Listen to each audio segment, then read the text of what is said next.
तो अभी हाल ही में मोदी जी आए थे राजस्थान। मैंने देखा उनका भाषण, कहने लगे कि ये कांग्रेस के नेता एक दूसरे को रन आउट करने में लगते हैं, ऐसा बोला उन्होंने। तो मेरे मन में ये बात आई कि भाई इनके बातों में तो कोई वजन ही नहीं है। हमारे सारे नेता, हमारे सारे कार्यकर्ता एकजुट होकर मजबूत बनकर रणभूमि में उतरे हुए हैं। बल्कि इनको भाजपा की अपनी स्थिति देखनी चाहिए। इनकी स्थिति क्या है? बिखरी हुई है इनकी पार्टी। हिट विकेट तो ये है राजस्थान में भाजपा वाले। तो ये बात उन्होंने की एक बात, और असलियत कुछ और है। कह रहे हैं कि हम लोग रन आउट करते हैं, हिट विकेट इनकी पार्टी है।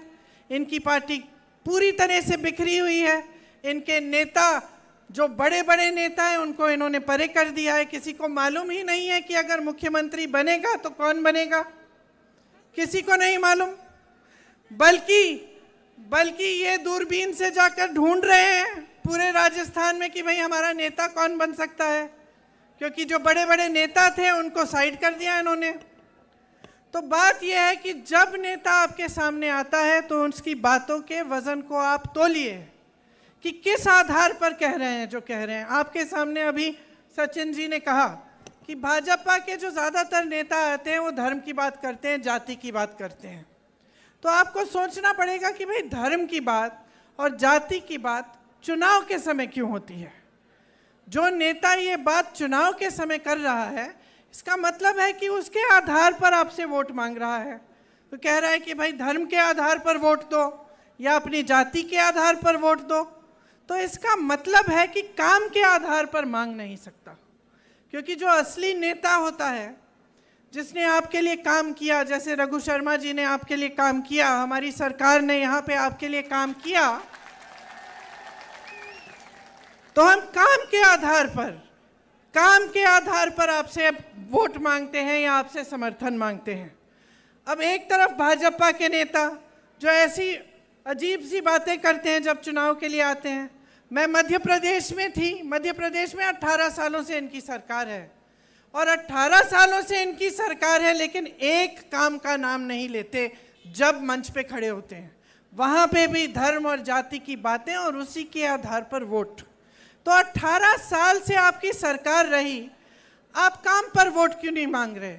मैं बताती हूँ। अभी कुछ दिनों पहले मैं गहलोत जी के साथ चुनाव प्रचार में निकली थी। तो मैंने गहलोत जी से पूछा, आपने यहाँ राजस्थान में अपनी सरकार में कितने रोजगार दिलवाए हैं? गहलोत जी ने कहा कि देखिए 2 लाख रोजगार तो दिलवा दिए हैं हमने, और 1 लाख और की हमने घोषणा की है, जिसमें से 40,000 प्रोसेस में है।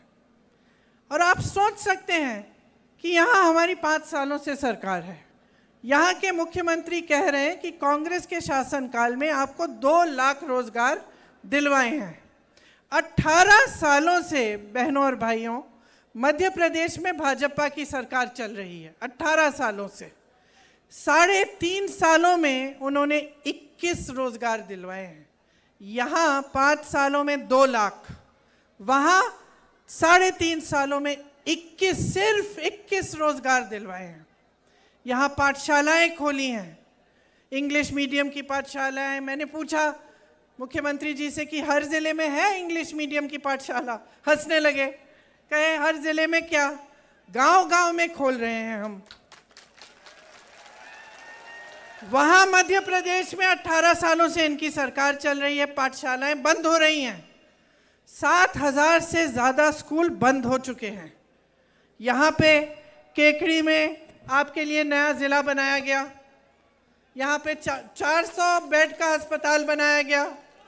जब कोरोना हुआ तो काफ़ी जानें इन चीज़ों से बची। पिछले 5 सालों में कांग्रेस की सरकार ने जो काम किया, जो आपकी सेवा की, उसी के आधार पर हम आपसे वोट मांगते हैं।